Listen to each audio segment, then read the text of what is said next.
Prepare for a fusion of knowledge and exhilaration where education and excitement collide. Taking you on an adventure that expands your mind and speaks to your spirit. I'm Master Nick. I'm Lady D. We are the Dom Life.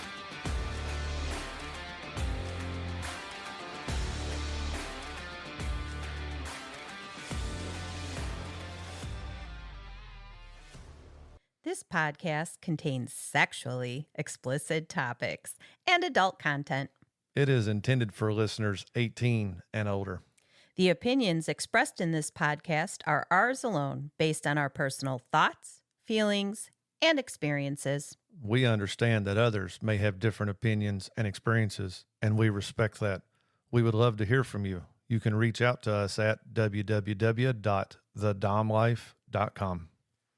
All right, welcome back, everybody.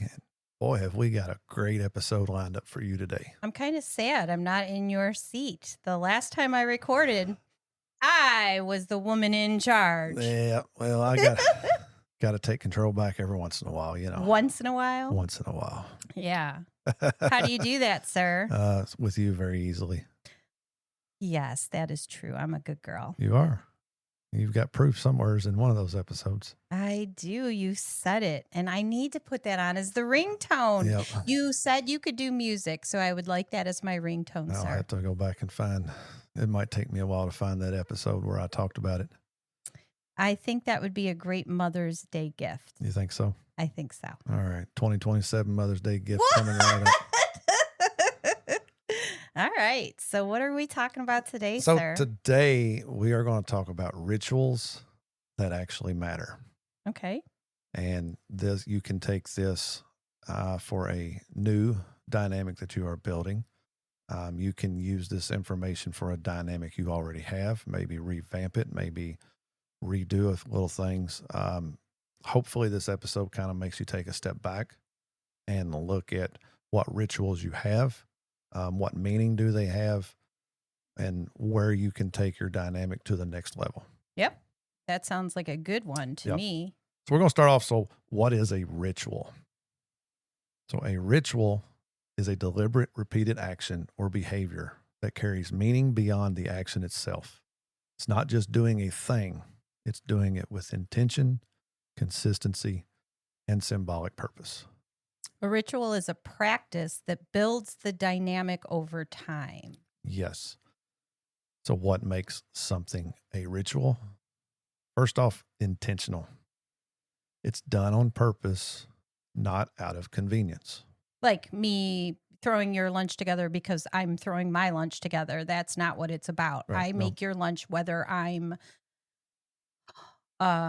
leaving the house or not. I put your lunch together and I put a note in there. Yep, that is definitely one of your rituals, and that has been a ritual from day one. It was a ritual before it was a ritual. That is correct. That is something you started in the very, very beginning, freaking day one. I don't know why. I'm just saying 7 years in, I have to wake up whether I'm leaving the house at not Yes, or you do. not when Master Nick is going to be leaving the house to Yes, go you to do. work. Now, I wouldn't mind packing my own lunch, but that note better be in there. That's the biggest part of that ritual is that note. Yes. That note holds a significant amount of purpose for me. It's what gets my day going every day. Yep. So consistent. It happens regularly. It could be daily, weekly, monthly, situationally, however you want it. But it needs to be consistent. Symbolic. It represents something bigger, whether it be authority, devotion, Connection. mindsets, Yep. all of that. And last but not least, it has to be agreed upon by all parties involved. So you're discussing this, you're laying it out. You understand what the meaning behind it is. Yes. It's not just the action, it's why you're doing it Yep. and what it means to the other individual in the Right. dynamic. Right. That's where I was going with that. I know. I was just helping out. I do that sometimes. Yeah. All right. Talk about why rituals matter more than most people think. A ritual is used to reinforce the relationship and roles. It can anchor the submissive into their into their mindsets. Yep. And that is a big one for us. Now, it will also reinforce the dom's presence and authority. What? So, oh, yeah. No. Well, and for the submissive and for the dom, it creates emotional security and predictability. I mean, it's really important to have some things set up that you understand that it keeps you within the dynamic. Right. Yep. Having rituals can mark transitions in mindsets, whether you're going from a vanilla event or maybe you're coming back from work into a scene or a dynamic. Yep. Stress to calm. That's a big one for submissives. Yes. If we're feeling a little bit overwhelmed, our dominant can handle it through anchors, which we're going to be talking about, Yes. where you can trigger a different response in me Right. than me running around with my head cut off. Right. Or it could be if I know beforehand, but before we get home, of one of our rituals, something that you do on occasion or situational. Maybe I have you go ahead and do that before I get home, or do that soon as you get home. That way, instantly, soon as you walk into the house or walk into wherever you were meeting at, that it acts as a kind of a grounding phase for you. Yep. And then you've also got distance to connection. Not all dynamics partners, whether they see each other every day, a lot of them don't live together. There is the long distance dynamics.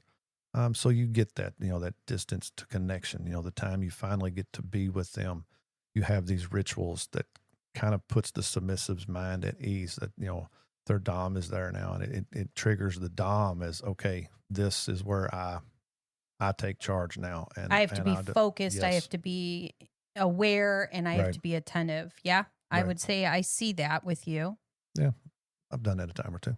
So maybe once or twice, Maybe once, twice. Probably counted on one hand. Maybe your hands and your feet, maybe. Okay. Let's leave my feet out of it. I don't like my feet touched. All right. Examples of rituals.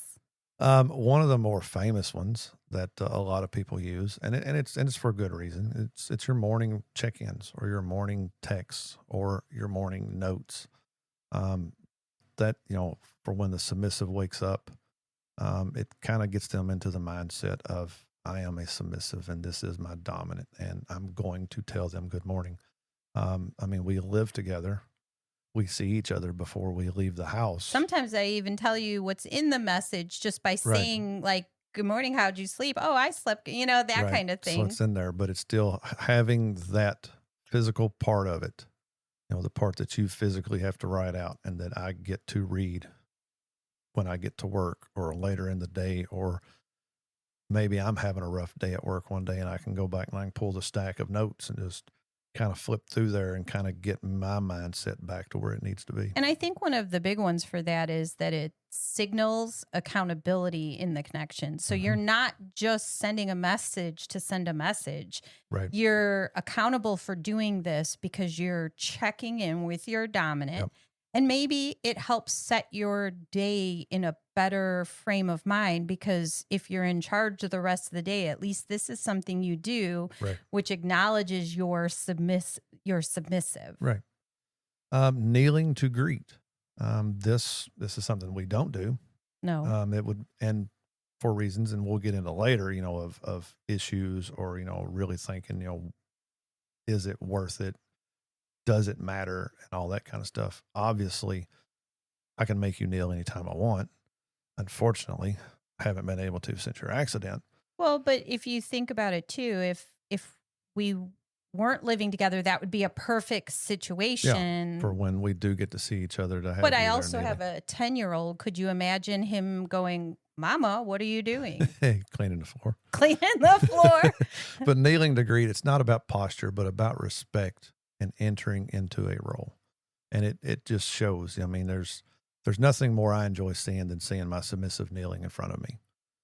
Whether I ask them to or whether they do it on their own. As a dom, for me, there's no greater feeling than having your submissive come over to you and just kneeling in front of you, making eye contact or getting into the actual submissive form, palms up, head slightly posture. head Yeah. slightly forward. Yeah. I mean, it's just a really great feeling. Nightly. This is a great one. Nightly reflections or permission requests. I love that one. Yes, you have a couple of permission requests going on now. You have a couple. Maybe. It reinforces structure and guidance. Yes. Nightly reflections would be kind of, here's what my day was. Right. Here's where we're at. And it could be, it's very similar to the good morning. To the good morning one. A lot of people use the nightly ones to kind of reflect on where their mind was at during the day, what made them realize or what switched them into, I am a submissive, or was there certain aspects where maybe they needed that switch to be turned on? It's kind of just a reflection of the day, of how it went. Some people use that as a way to gain insight into a new submissive. Yes. So you're asking for very specific information. When did you think about me? What was going on? That kind of stuff to build that dynamic. Right. We don't do that because we're in bed we're not in bed together yet, but we're getting closer. Yep. But we've been in bed together since, the beginning. We've almost got that 8-year rule where we can finally sleep together. I don't know that rule, sir. No. And then another very good one, wearing something specific. Collar obviously is the first thing that comes to mind. You can have bracelets. I know some people have necklaces. Some people have rings. Some people get freaking tattoos. I don't know who that would be. No. But some people have tattoos to show that. Well, we do have tattoos, sir. But that is just kind of a physical reminder. It is something for the submissive to look at, to feel, to touch, to remember, that they are somebody submissive, and, to hopefully admire their dominant. And then when their dominant sees them with it on, of course, it goes back to, for me, to the kneeling. I love seeing you come in with a collar. I love seeing a collar on my submissives. I love seeing that. I love what you do. You touch it or play with it. You're hilarious. One of the things you do for me is if I walk out of the bedroom as I'm getting ready for the day and I have forgotten to put on a collar. Mm-hmm. Mind you, I have one in my bag that I can always pull out, because when I'm driving, at some point I touch myself and go, oh, there's no collar. I better put that on. Right. But when I walk out and you happen to be in the same area, you actually just take your finger down my neck.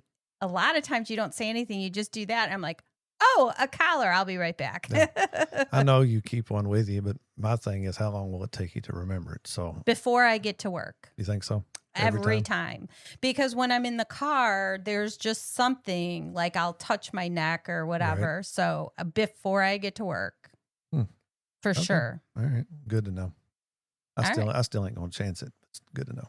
Good to know. All right. So bottom line, a ritual and a dynamic is a repeatable act that carries emotional, psychological, and relational weight.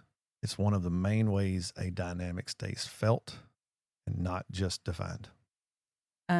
I think emotional grounding, connection, and consistency are the key from my perspective. It allows me to shut down my mind, remind myself that you, Master Nick, are my dominant, even when we're doing nothing that's DS related. Right. All right.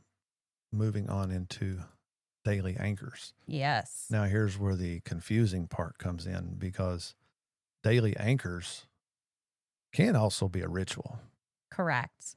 But they can also be different. Yes. So we've done a lot of research on this in particular to try to explain it the best way that we know how to explain it. So a daily anchor can be a ritual, but an anchor is meant to be a trigger that instantly shifts mindset or emotional state. While a ritual builds over time, the anchor is the switch that activates the dynamic in the moment. A good dynamic will use both rituals to condition and deepen, and anchors to trigger and maintain. I think that a good way to explain this is that our ritual is that we have 2 rituals about collars. Mm-hmm. I have day collars that I can put on any number of collars. Mm-hmm. And then I have a play collar that you put on me that is right before a scene. Right. And I think that putting on a collar for play is my anchor. Yes. It triggers my mind. I do not believe that putting on my collar during the day is the same. Or Right. if somebody wears one every single day, every time they touch it, they're not thinking about Right. their dominant. Maybe Right. sometimes, but there's times where you just grab it out of route or so the intentional act, the thing that triggers me is you put on my play collar. I am 100% in my submissive zone at that point. That's where, so that ritual becomes the anchor right then. Yes. Yep. That is where the switch is flipped and you are good to go. You're looking for small, repeatable actions that reinforce the dynamic every day.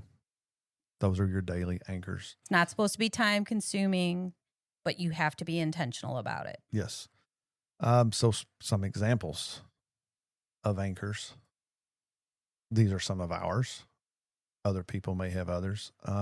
But for me to take my hand and either place it on the back of your neck or on the front of your neck. Yes. That is my way. And I will do that if I see you stressing, if I see you're upset. I will usually put it towards the back of your neck with like my thumb right behind your ear. Okay. And then agree. with that, I can turn your head. I can lock eyes with you. I can kiss you if I think you need to be kissed, or I can talk to you. I can see you're looking at me.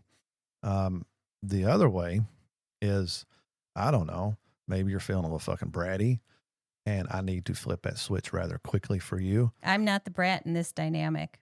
Well, you're learning. What? You're learning.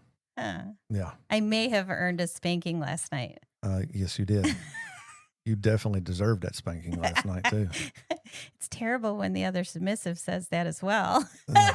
Yeah, you deserved it. So So you have a mentor in this whole thing that you are learning to brat from. So hearing good boy or good girl. You better watch. Yeah, as I'm saying, here you go now. Y'all had this fucking conversation yesterday. And we know how well that's going to fly. Good boy. And then immediately. You need to go back and reread that. That is not what is typed right there. It's typed right there. When you hear good girl. Or good boy. It's there. I see the words. You added that. But when you say that and you see them immediately kind of soften. It's a trigger. It's an anchor. That's the anchor. Mm-hmm. And of course, for us, for sure, hand signals. Hand signals are a great way to throw in an anchor. Maybe you're not standing close to each other and you need that instant submission. You know, I use hand signals. I can point, you come to me. I can make you kneel. I can make you get on all fours. But that would be an anchor that we use to instantly trigger that submission into you. Yeah. And then beyond all of that, you have a tone. Yes, I do. And when parties unnamed brat too much, it would not be me because I don't brat.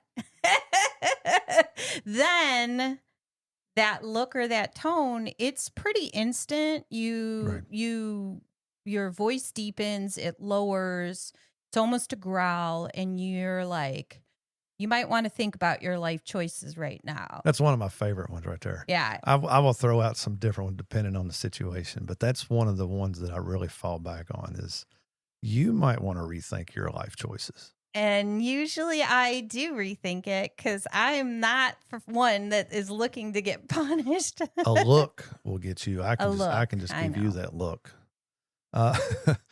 Permission-based actions like orgasm or masturbation reminds the submissive that they are submitting in those moments and are at the pleasure and the permission of the dominant.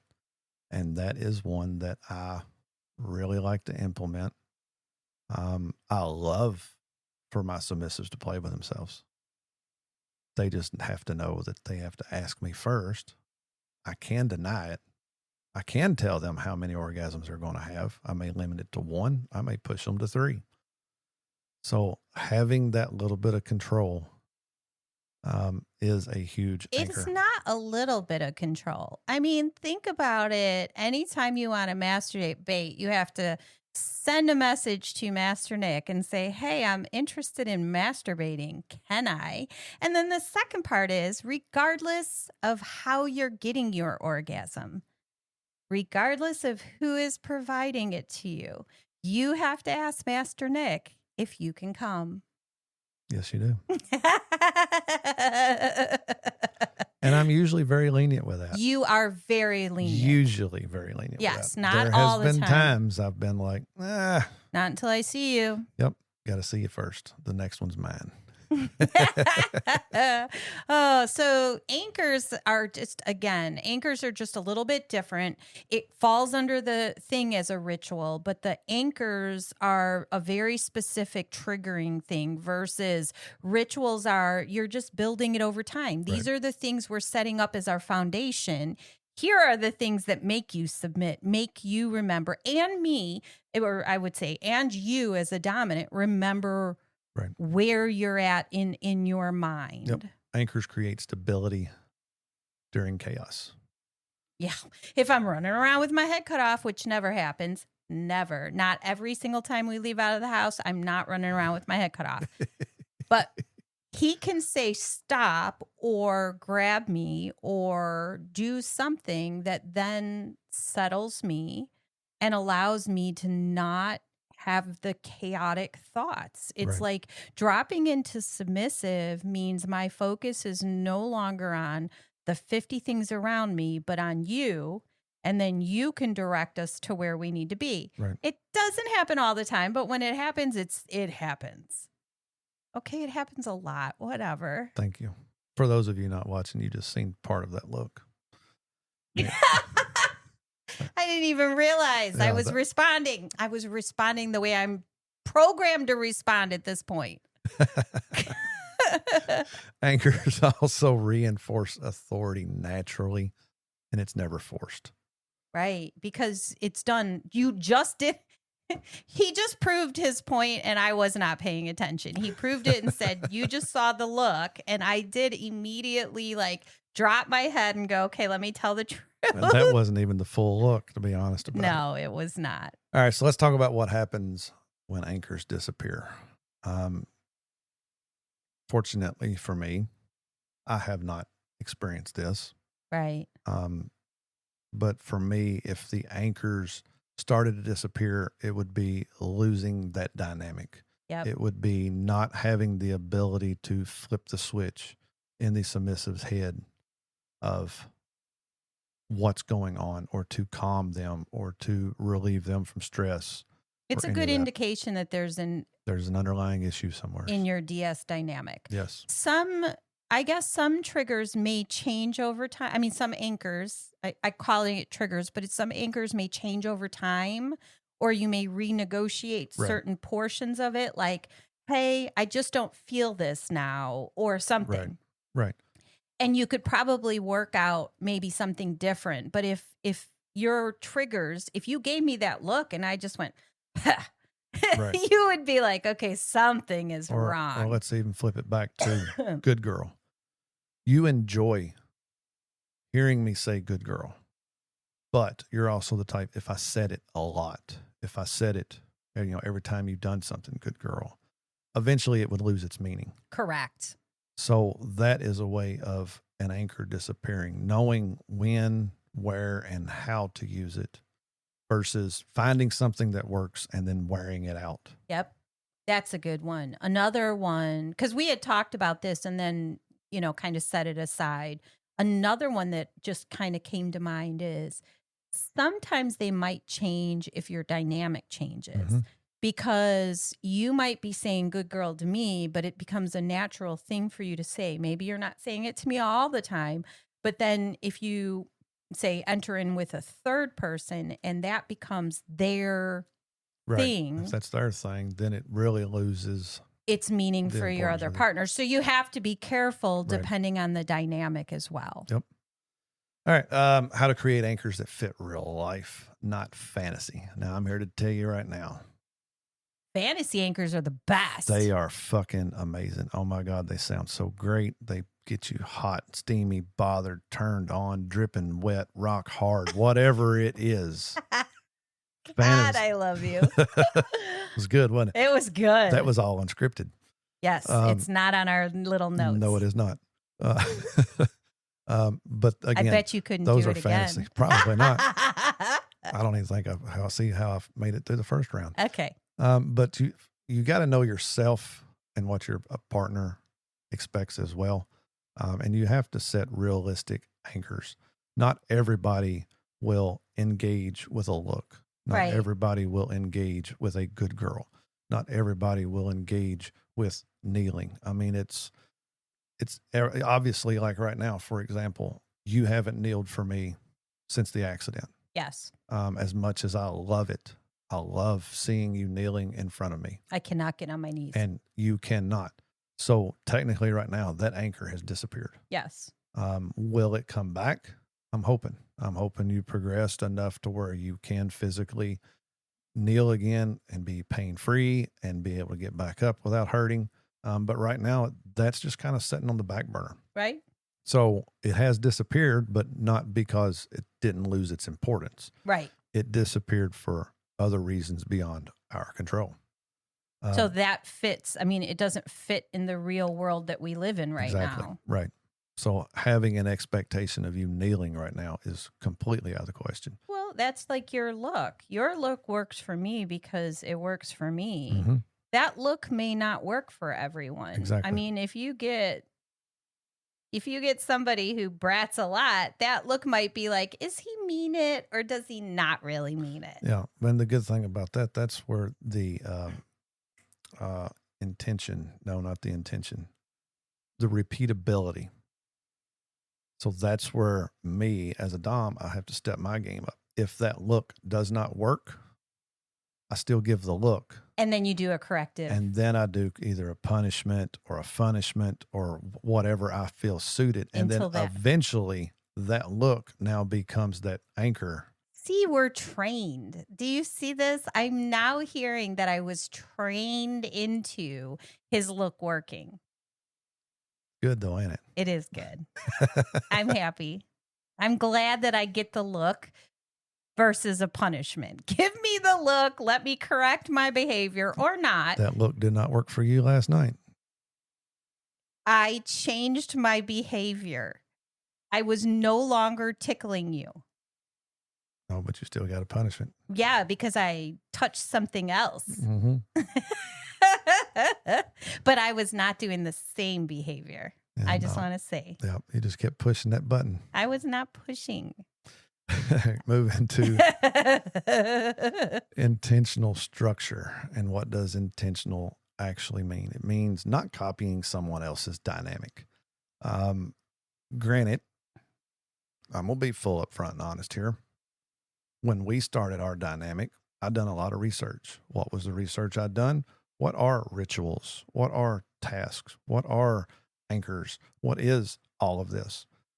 So a lot of my ideas came from other people's dynamics.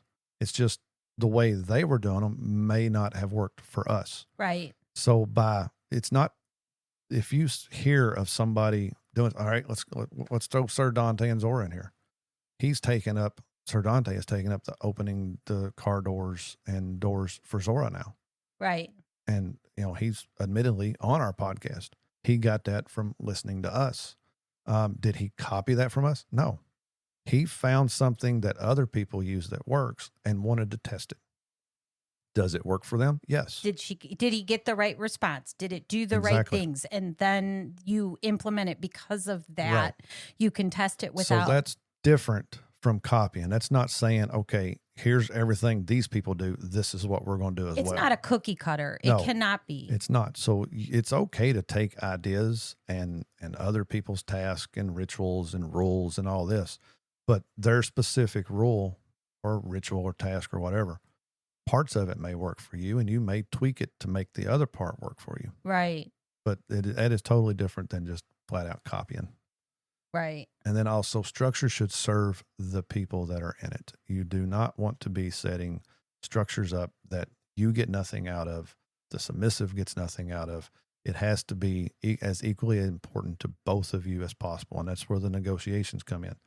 If I come to you and say, this is a ritual that I want for this reason, and you feel differently about it, there's the negotiation. Yeah, we ran into that back in the beginning. One of the things that I failed at regularly, and I just couldn't do it, but it was something in your vanilla life that you wanted carried over, which was quick responses to text. Yes. It was, if I text you, I expect a response in a certain amount of time. Mm-hmm. And I suck at that. If my phone is sitting down and I am talking to my boss, I'm not paying attention. I don't even hear it half the time. Even when it's at home, we're face-to-face messages, and then I'll pick it up and I'll be like, oh, somebody messaged me. Right. So it wasn't reasonable. We had to adjust it. It sounded great in theory. It was something in your world that it was a past trauma of mine.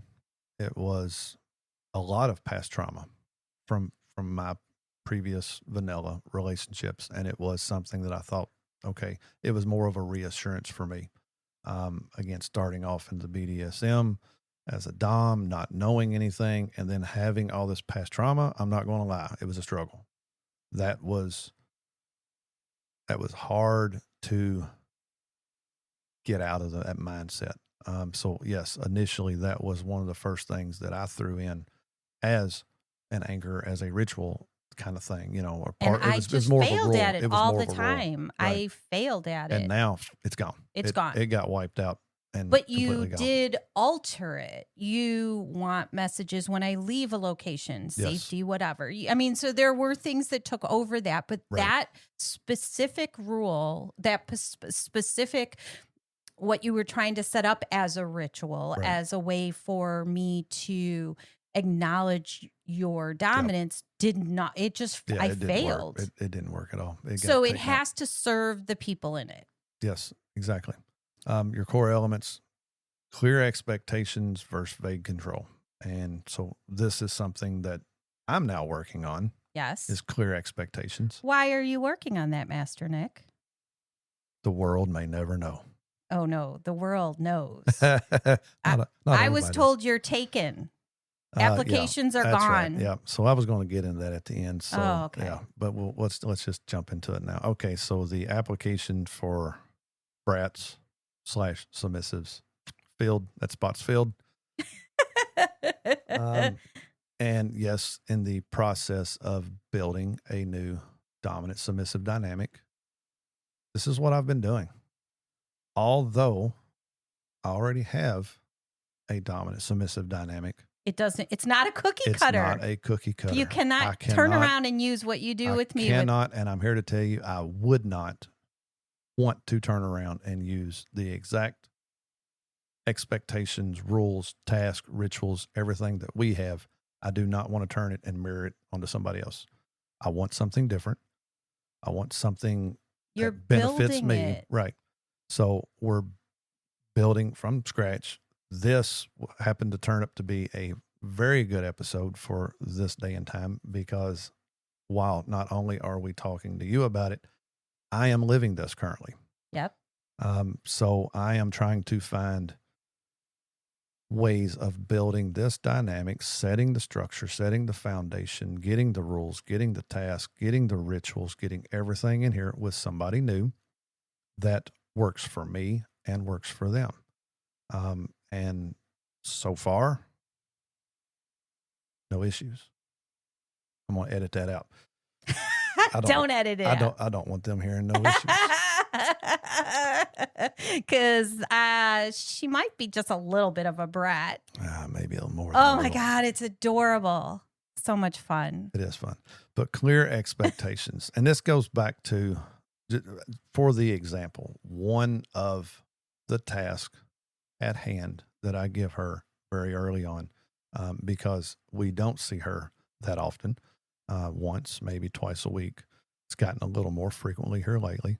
But since I don't get to see her that often, I have asked for 2 pictures a week. 2 or 3? 2. Okay. 2 pictures a week. And the pictures can be of anything. So make it sexy, make it kinky, clothes on, clothes off. The options are available. I want pictures. And she is struggling with the ideas. So I've been helping, do this, take this photo, take that photo. So now I'm having to take that task. I'm going to have to make it a little more clear expectations. I will give several examples of things that I'm looking for. And times to do it. Right. And times to do it. And again, do I want all of them naked? No, I do not. No. I want just everyday life, whatever you're doing at that time. That's the pictures that I want. It's Right. just something fresh that I can look at when I don't have the ability to see her in person. Yep. But also with that consistency over intensity. You are nothing if not consistent. Well, thank you. You are a consistent individual, both in how you kind of live your life, your world. Right. So for me, the consistency is the best. And that's been the hardest for me over the years. And I was reflecting on this earlier, looking back in our beginning. I don't think I nailed that. I don't think I was trying to be consistent, but I failed a lot at being consistent. But over the years, I think this is one of the things that I have excelled on, is being consistent with whatever it may be, whether it's you're acting out and I catch it instantly, or, let's go back to the other night with you. I wished I could remember what was said, but I was in the kitchen. You came walking through the kitchen on your way to the bathroom, and you said something and kept walking. Yeah. And I was like, stop, come here. And you turned around and you're like, but I got to pee. And I'm like, no, you're going to correct that now. Yeah. And I would give anything to remember what that was. That's the only thing that sticks out is I made you come back. You're doing. Oh my God, I was going to pee my pants. You're doing the pee dance, and I'm not going to lie to you. I'd have made you piss yourself before I'll let you leave before correcting that. Well, and it was, I had thrown out like, well, just wait and see what I can do or something like that. I don't remember exactly what it was, but it was in that vein. And you wanted me to tell you what I was going to do. Right. So what exactly are you going to do or something like that? Yeah. And it was hilarious. But I think that falls into the consistency. Thought I was going to pee. Whereas normally I would have missed little things like that. But yes, being consistent. I think having a new dynamic allows you to also expand those skills, because now, before, you'd let things slide with me, not even realizing you were letting me slide. Right. But so now that we have a person that's in our life and a submissive to you, you're seeing the things that are going on. Right. Because you're going to correct it with her, and you sure as shit aren't going to let me slide under the radar. No. Absolutely not. Not one So, bit. Dante, you can keep your mouth shut, sir, and don't tell him the things that I do wrong, please. I have enough of that now. Yeah, and just for the record, for those coming off of the last episode, we had that talk. She did remove that collar, by the way. And quit telling on me. Yeah, he definitely pointed that out. All right, back to this episode. All right, so the core elements of intentional structure: clear expectations, consistency over intensity, flexibility without losing authority. This is huge, to walk this line of flexibility or losing authority. There is times and there is moments, and I know DOMs that do it both ways. I know the DOMs that I don't care. This is the rule. This is what you're supposed to do. Here's the punishment that is listed if you miss this rule or break this rule or don't do this ritual. And it is black and white. And then there's the ones like me. I kept you up too fucking late. You didn't send that good night text. You didn't check it off in the app. Am I really going to be a dick for not giving you that point? Because I was the reason you missed it. I mean, it's kind of one of those things. It's the mornings you forget the note. We do not have a set punishment if you miss the note. No, and when I miss the note, you're very aware of what my morning looks like Right. because we live together. So I know what went on that Oh my morning. I know, maybe you're not feeling good, or maybe the kid was moving slow, or maybe the kid forgot to do his homework and now you're trying to bust it out 5 minutes before you leave the house. So it's that flexibility. Not saying one way is better than the other. Nope. Ultimately, it's your dynamic. You live your dynamic how you want to. And your submissive may require that rigidity. It might. I do not. Right. I require some grace sometimes. Exactly. Which is why, again, not cookie cutter. But just keep in mind that, flexibility without losing authority is good. Yep.